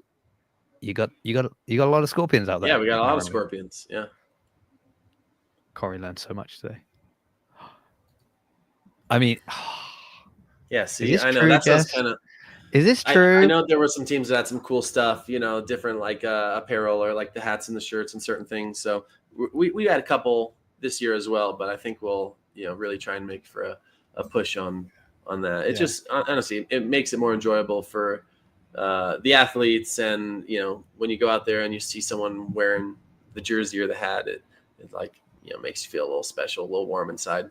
Yeah, I know like the uniforms are one of the things like together with like movement standards, the uniforms were one of the things that people outside watching in were kind of a bit like why they were. And actually we had a great answer the other day for why are the uniforms so tight? Like why they got these tight uniforms? And like, well, they're upside down a lot. They're doing a lot of handstand push-ups. They're doing a lot of stuff here that needs to be tight. And I'm like, that's brilliant. I'd not heard that. That makes so much sense. But I think with like the uniforms, I think to like local CrossFit competitions when people would all just show up wearing whatever it was that they just grabbed out of the drawer that morning. And then you started seeing teams that were like, oh, we're going to match the same leggings and sports bra, and we're going to match the same t-shirt and shorts. And it was like, oh, okay, interesting. And now that's so common when you go to even local comps, is that people have really thought about their outfit choice. We're going to do this one random event. Let's buy 3 pairs of shoes that match each other. Yes. I mean, the shoe companies love it. They're very happy about this. But leaning towards like professionalism in sport, you have to have the same uniforms. I love the fact that Grid has uniforms. I think, I love the long sleeve ones on the girls. I think those look really good. I like the fact that there's uniformity. Yeah, but I like that, and I think that's great. I'm loving that people are now like seeing how can we take that and go in that little bit extra with it. And it is, we're going to have these matching baseball jerseys, or we're going to have, now we're having alternate uniforms. Now we're going to have this as well. I mean, this is great. This is what I want to see. So the idea that you guys are already thinking about what little extra bit of, what extra splash you can make next year when it comes to these kind of things, music to my ears. Cannot wait to see it. Maybe we'll have real matching cowboy hats next time instead of plastic ones. Yeah. Wow. And you'll wear them on the grid. Are you allowed? Yeah, you must be allowed. You must be allowed. Vida wore a hat for ages. She wore. Oh, I was trying to think. Has anyone ever wore a hat? I can't really. Yeah. Imagine anyone wearing a hat. I think at least 2 seasons she was wearing a cap. Oh. In fact, the first time I saw her without one, I was like shocked. So yeah, interesting. Okay, Corey's final note is that his sports bra always matches his leggings, so that's good to know. Dakota, I know that you are in the gym, that your time is wrapping up. Soon people are going to expect you to actually have to do some work. Yeah, no, I think the pest control guy came by or something. I don't know. I think that's whatever. So we've talked about how busy you are. We've talked about the events you've got coming up. Is there anything else that we haven't mentioned that you're like, oh, well, I've got a platform just to shout about a specific thing? Is there anything we've missed? I mean, we talked about it a little bit, and Strivey is one of your guys. So, I am a full-time coach as well as athlete, and I coach athletes remotely. I coach them in person as well. If anyone is in the Las Vegas area and wants some grid training or just some CrossFit or even some health and wellness. But yeah, with Underdogs Athletics, we use Strivey. That's our platform that we put out our online programming for. We have a bunch of different options for, everyday underdogs and, the RX level and just gymnastics and just weightlifting. And we do personalized coaching as well. So I have a handful of people around the, I guess maybe not around the globe anymore, but around town. That around town. Yeah. Wow, that shrunk from globe to town very quickly. I was around the block, just only on this street corner. Yeah, there's some people that live in my house. I coach them. That's about it. But then, I mean, besides that, I would definitely say, anyone that's ever in the Las Vegas area, our gym, Camp Rhino, is right over around the corner from the Strip and from the airport. We got 12,000 square feet of gym space, as well as our Ninja Warrior gym. So if you got, little niece or nephew or brother, sister, bring them on in. And if you're in town for the Adaptive CrossFit Games in September, utilize our facility as well as come check out the affiliate summit. Okay. I will. So I'm heading off to CrossFit Con tomorrow. I'm going to see Liam. He will be at the Adaptive CrossFit Games. I'm going to send him your way. So you've got to head over to Camp Rhino. So I'll make sure I have a shirt ready to go. I'll send him home with it. Yeah. I'll see if he's going with his family, because he's got a little girl as well. So if they're all going together, then I'll be like, they got Ninja Warrior. Yeah, they got Ninja Warrior. It's extreme jungle gym. It's so fun. All the kids, they love it. Yeah. Okay. And this might be the thing that finally gets me to go over there, because now I'll play this clip to my wife and be like, hey, there's going to be a family trip. We can get the kids over there as well. Like, this will be fun. We'll have stuff to do. We'll go to Camp Rhino. And I can't wait to about people like, where did you guys go on holiday? We went to Camp Rhino. Like, what's that? It's a gym. But don't you go to the CrossFit gym every single day already? Well, yeah, but this one is there. It's a different gym. This one's named after a rhino. Come on. Yeah. Yeah. Okay. So people, book your holidays in. Camp Rhino is now a holiday destination. I love it. I heard you got some burpees in your future, huh? I have some burpees on Monday. How does that exactly? What's the logistics on that? So I will be moving out of this room. I will be clearing my front room where I have more space. So I will set up a burpee area. We'll have the show live.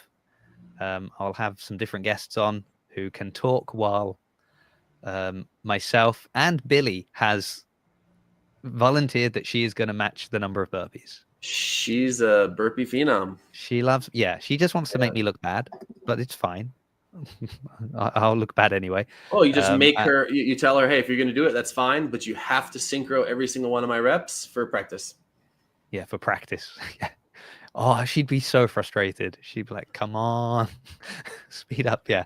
I think my plan will be, I'll do all the suit burpees first, because then I can take the suit off and I can can be happy to then do, and then I will look forward to my, what am I looking at now? About 120 regular burpees. I'll be like, oh, but at least I'm not in a suit, so it'll be nice. How many in the suit as of now?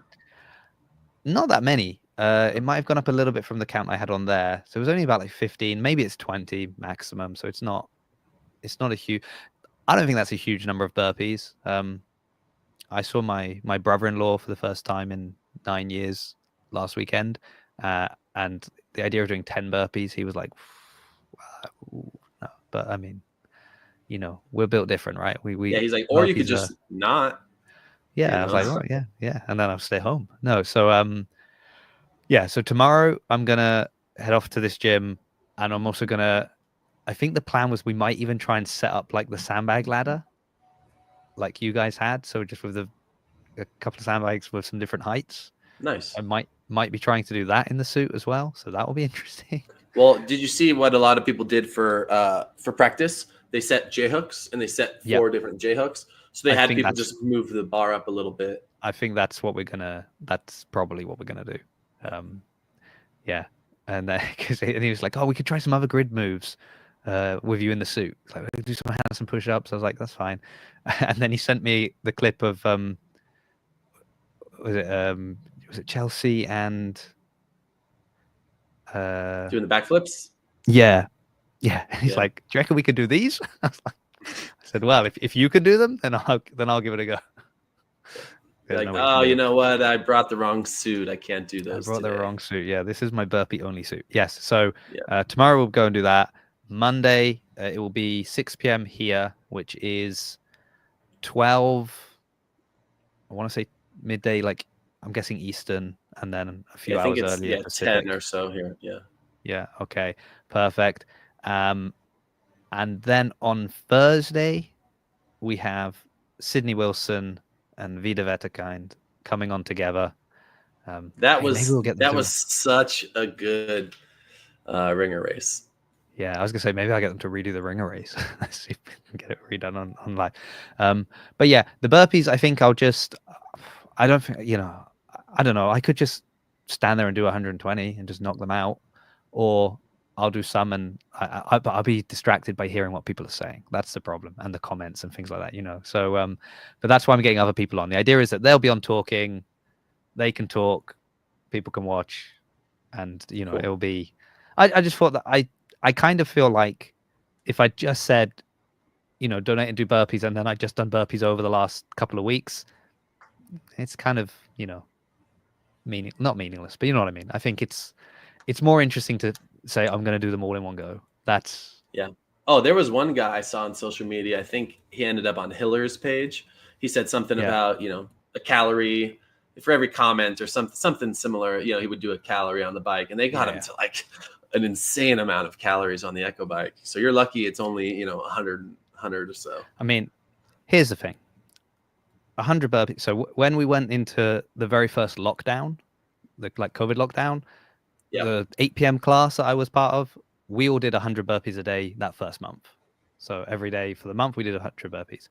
When we went into the second lockdown, I was like, well, we're not going to do 100 burpees a day for the month again, but let's just start doing it. Let's just do 100 burpees day one, just to kind of, tick it off. And a friend of mine misread this message. So she did 1,000 burpees. So then I had to say, okay, I guess, I found out later that she'd done this. So then I was like, okay, well, we will do 1,000 burpees another day. So we did like a Zoom call, and she was in Abu Dhabi at the time because gyms were still open and her family was over there. So she was over there. So we had like 2 people joining us from Yaz, I think. You can knock out 105 minutes. Exactly. Yeah, well, Jess, it will also be I figure the show will also talk about the upcoming, playoffs and championships matches as well. So yeah, we had then some people from other gyms, and we just knocked out 1,000 burpees each, which was horrific. That's a slow grind. Whew. Yeah. And I did 500 in a weight vest was the other thing. So I've done a lot of burpees. I've never done them for any kind of like Reward. cause or Yeah. reward or Oh, anything yeah. like that. Gotcha. It's just been, oh, let's just do burpees because that's what we can do. So this time it'll be nice because, you know, every burpee I'll be like, well, one, this got me to grid, and two, this could have been much worse because there are a lot of people that donated money and just said, no burpees, this is a gift, just come to grid. Oh, yeah. And How nice of them. if all of those people had had actually requested burpees, this would be a different matter altogether. And now that Cassandra is here, Yep. Right on time. now that Cassie's here, we will say goodbye, everybody. It's been lovely. Hello catching and up. goodbye, Cass. Yeah. Okay. Well, of course, yeah. I'm just thinking that you guys will have spent time together because she's always with the Venoms. Yeah. Yeah, it's almost like she's got some, ulterior motive to be with the Venoms. I'm not sure what that is. I have to look into that one day as a good journalist. I'll go back and watch it. Thank you. I appreciate the view. Very good. Okay, so what a detour. Yes, lots of burpees coming up. Please, people, come along. I promise it won't just be burpees. We will talk about, the upcoming matches as well because question. I mean, I don't want to spoil your whole, next show, but do you have like a who you think might win the whole thing situation? Or do you want to save that for your next show? I mean, hold on, Jess is on here.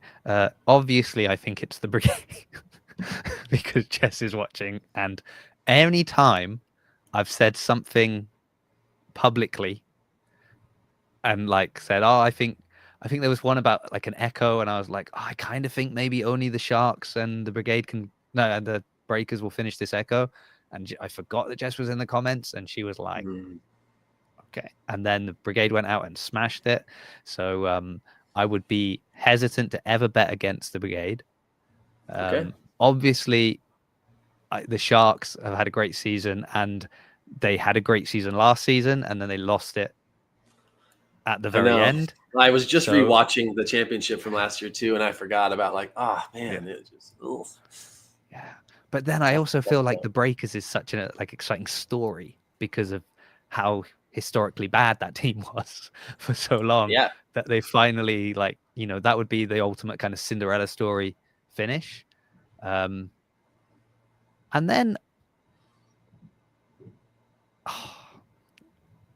do you know the problem here?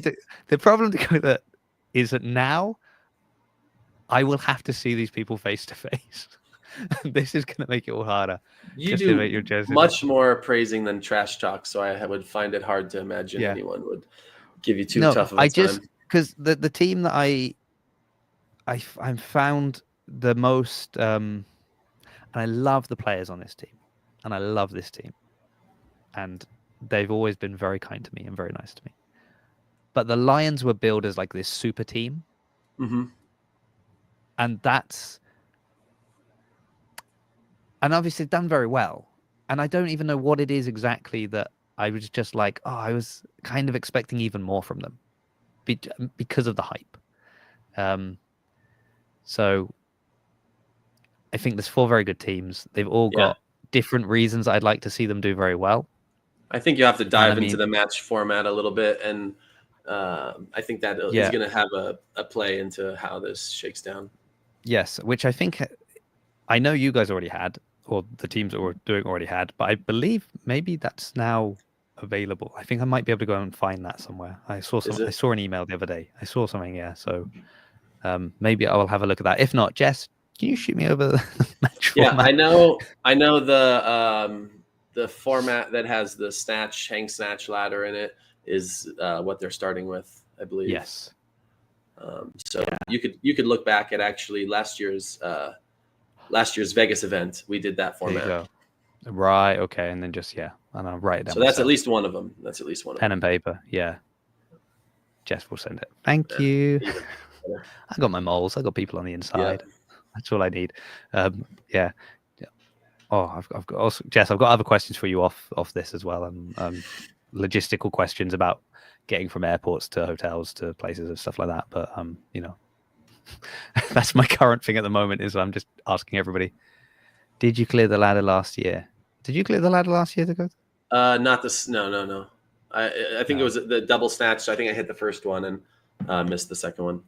Now, would you say that was your motivation going into every ladder this year?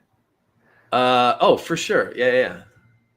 Never a repeat of that. Must now clear every ladder. And actually, yeah, it was funny because there was that competition. Then there's a local competition called Apollo Games, and then there was like another competition that I did, and literally every single one of them had the same ladder with the same weight, and I missed it in all three events. Oh, really?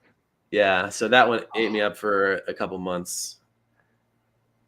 Have you practiced that since? No. Like set it up yourself as like, okay, let me see if I could make the ladder now. No, and honestly, my max snatch is only 265, so I was pretty stoked clearing the 255 ladder. No, okay. You're not gonna like get people that will kind of simulate the CrossFit Games workouts in their gym, and they'll be like, "Oh, I'm gonna set up my own kind of thing." I will 100%. I've already programmed 2 of the workouts in class. I'm just wondering if you're going to simulate the grid championship matches and the playoffs and championship matches yourself and be like, let me just see how I would have done. What I'd love to see you doing is just doing the bits you would do. So you've got it like set up, and as it's going, you're like, well, I wouldn't be doing this bit. I wouldn't be doing this bit. Okay, now I'm in. Maybe I will. Yeah. That'll be a fun way to watch it too. Like I'll actually set it all up, and then I'll do it, and then I'll finish it before them, and like yell at the screen and be like, "See, what's up?" Yeah. See, we should have been there. We were robbed. We should have had 2 wins. We'll come back to that. I would say that's another thing they need to change too. Why are we doing a point differential instead of a head-to-head victory? Not that it mattered, but I was told that if we had won that match, we still would not have made it to the playoffs because of a point differential. But it's like, why would any other sport a head-to-head victory trumps the tiebreak? So little things like that. Right. Yeah. Okay. So you're like, okay, they would have beaten us because they've got more points, but we actually beat them. So yeah. So even if we would have won that match against the Breakers, against the Brigade, they would have still made it to the playoffs because they had more overall points, even though they lost. Yeah. That's all a theory anyway. So no big deal. There you go. Okay. I don't know if Mav is going to like seeing me in person. I'll be like, pull out my book at that point and be like, no, Mav is honestly, he's super cool, super approachable. Communicates well, in person and over social media. Well, we've had lots of nice chats. Like we've had a lot of kind of I've had him on the podcast, but we've had a number of like off pod calls and conversations. He's been very kind with his time, but I always feel like there's always the option to just end the call, right? And just hang up. Yeah. Whereas when I'm standing there going, right, so this rerun thing that you're doing, why is it only the like final 4 elements? Our team, we're loaded with all the strength guys. All the heavy barbell stuff was at the start. It's just become a gymnastics workout. Oh, that's no good. And then I'm like, okay. Yeah, right, fair enough, Jess. and I think part of that is he makes himself so available to everybody that he's just everybody. Yeah, it's easy to literally walk up to him and be like, "WTF? Why this? Why that? Why this? Why that?" Versus like some other organizations, it's like you can pound your fist at the wall all you want, but you're not going to get in touch with anyone anyway. Yes. Yeah, I do like that. The openness, and I guess obviously the bigger an organization gets, the harder that is, but I do like that you always know, like if a decision has been made one way or another, if a change has been made in the rules. Oh yeah, they announce it in front of everybody on the microphone. Yeah. They were reviewing this. It turns out it didn't happen. Sucks to suck. Move on. Yeah. They don't say it like that, but which is not always like that. Not everywhere lets you know what's going on. Sometimes things just change. All of a sudden the scoreboard changed and you were like, what? Yeah. What happened? No announcement? No, never an announcement. Our ball, our game. Communication is key. That's all it is. Okay, wonderful. Right. Well, thank you everyone more people in the comments than I expected, so that's always nice. I still get distracted nonstop. I need to learn to deal with that, but that's That's my That's only why you issue. need that's why you need your team. So you said you only have yourself when you go to the Just me. events. You need one other person, and that other person is in every single StreamYard back door, and they're the one that's putting them up. I mean, usually at a vet, we didn't miss it live, Arthur. Technically, it's still live at the moment, but you pretty much missed it live. I was gonna actually say something about him when we were talking about missing the ladders. I don't think I've ever seen anybody miss the third bar, like actually miss it, and then go back and hit the fourth bar. And I think he was the one that did that on the snatch. I was really like, oh my God, I was getting hyped. Yeah. Okay. Anyway, don't worry, Arthur. You can. I'll see you on Monday. You'll be cheering on some burpees, I'm sure. Oh yeah. Usually it's my wife. She comes she's come with me to some events, which has been very useful. But problem is, it's much easier for her to stay home and look after our kids than it is for me to try and find someone to look after the kids so we can go. But she has managed to get she came with me to Budapest for the i3 World Championships, so that was nice. And she came with me to Fit Fest, which was great because she just got to hang out with Ariel Owen and Dylan and fun Fee and all of these people. And so that was really, she managed to get one of Ariel's Strong for a Mum t-shirts pre-release, because I'd messaged Ariel before and I was like, oh, I see that you're doing a pre-sale. Do you have any for sale that you were going to bring with you? She just sent you guys one? No, she was like, she's like, we don't, they're being manufactured, so we don't even have any to bring. So she had one that she wore. So she wore it for a workout. And then after the workout, Dylan was like, you should give that to them. So she gave it to her and she signed it. And she's so one cool. of one signed. Yeah. And so that's she's got that t-shirt now. That's one of her faves. So dang, Ariel does all these things that make it, I'm like, she's cool. There was a piece of me that was not sure I felt about her. She even posted this thing today about photo editing, but then it's these dinosaurs. I'm like, okay, all right. She's starting to win me over. Yeah, her social media is exceptional. It's good. And I think I'm trying to think when I first met. I've seen her met her a few times. Maybe it was the year before at Fit Fest, and then at the Rogue Invitational, she was there with Dylan. That was, I think, when I first met Dylan, and he was so funny giving him the microphone, and he was one of the few people that would take the microphone and really hold. And both he and Ariel held the microphone in exactly the same way, and I was like, this is interesting because I've handed this microphone to a lot of people, and I've there are people talking to you and just holding a microphone and it's waving all over the place. And you both have put it in exactly the same spot. Yeah. And I think he said it was his brother, or it's either his brother or his brother-in-law or somebody who's told them this is exactly how you should hold a microphone. And this is the best way to do it. And so they're media trained. I was like, wow, there you go. So, I mean, she better be. She's right in the spotlight. Yeah, she is. You got any anyone you're rooting for this weekend? You gonna be watching? Yeah, I hope to be watching. They're long days. Yeah, I mean, I think Adler's probably got it for the men. I was going into Rogue. I was very much I felt like Adler had a lot to prove because of what happened at the games previously, and he hadn't had the showing maybe that he could have, and I was kind of expecting that he was going to come in and he crushed a couple of workouts very dominantly. You're like, okay, this guy's great. He won that, and I think going into the games, I don't see him as distracted with other stuff. He's very dialed in and just kind of work, get it done. And I think there's a lot of guys that have a lot of reasons to be hungry, though. Oh yeah, but the thing is, besides the fact that there's this kind of top group that all have a chance logistically. Yeah, I mean, they all have their own little storyline of a reason why they should be extra hungry to try and go out there. I think there's going to be, for the guys' side, one of the best. Maybe I should say Harry Lightfoot because he's from the UK, so let's throw him up to say he's going to be the shock. Yeah, that surprises everyone. They're like, we weren't expecting that. I'm like, oh yeah, he's great. I mean, I'd love to see Colton smash it and just win the whole thing, but I don't know if he's 100% healthy though. Yeah, well, yeah. I didn't see him on the grid.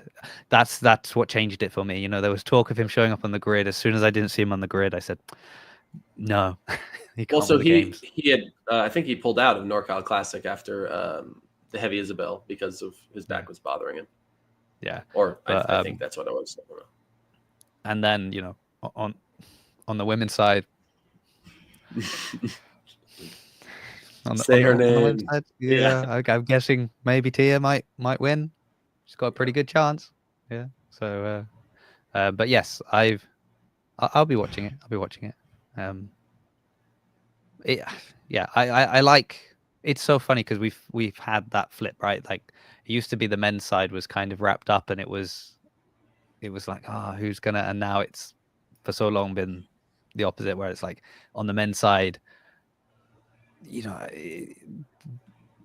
there's a real grouping of those that it's like, and even it's not even like if the events fall a certain way, it can even just be execution on specific events that could just shake up the whole leaderboard, and you'd be like, okay, that I could probably think of 5 or 6. I would be like, oh, if they won, I would not be surprised. Oh yeah. I think they'd all have a really good shot. Yeah, to me with the infinity sign. With the infinity. Yeah, I can't wait to see all that merch, all the 8s, all the infinity, all the goat. Yeah. Yeah. Well, there we go. Okay. Yeah, good way So to end it. that is a good way to end it. It's funny that I realized recently, I was like, man, the games is already here, and I've been so busy speaking to grid athletes, I haven't really spoken to many of the games athletes that I was supposed to like catch up with and sort of be like, oh yeah, okay, we'll get it closer to the games. Okay, no problem. I was like, missed that boat. It will be a lot of recap episodes now. Like, how was the games? But quite a few from the UK have gone. I will exciting. be very interested to see how the people that attend, both as athletes, spectators, coaches, feel about it. I had been the last like 5 or 6 years, so this is the first time I'm not there, and I'm very curious.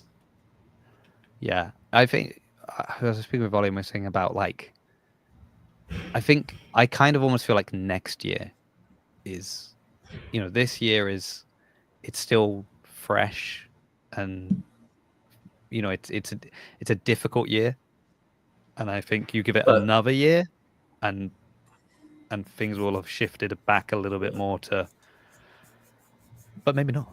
I don't know. But maybe yeah, I mean, with new organizations, new venues, new this, new that. I mean, it could be, new ownerships, or new rule books, or new. I mean, so many things can still change every year.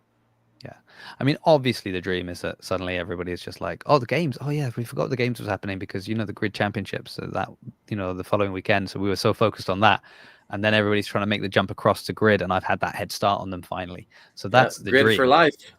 You gotta put that one up on there. Grid for life. Yeah. Well, Artur is he's interesting. He's not changed his profile picture on YouTube. I noticed on Instagram he's gone with his new picture in his fancy pink uniform. But interesting. Okay, I expect that to change soon. All right, wonderful. Well, enjoy watching the games. All the best also with your coaching. Enjoy your trip. You knew it was cool before everyone else. It's true, Jess. It's true. Yeah. Do you know, I think it would also be fun meeting Dan in Florida. The fact that we both live in the UK and yet we have to go to Florida to meet will be interesting as well.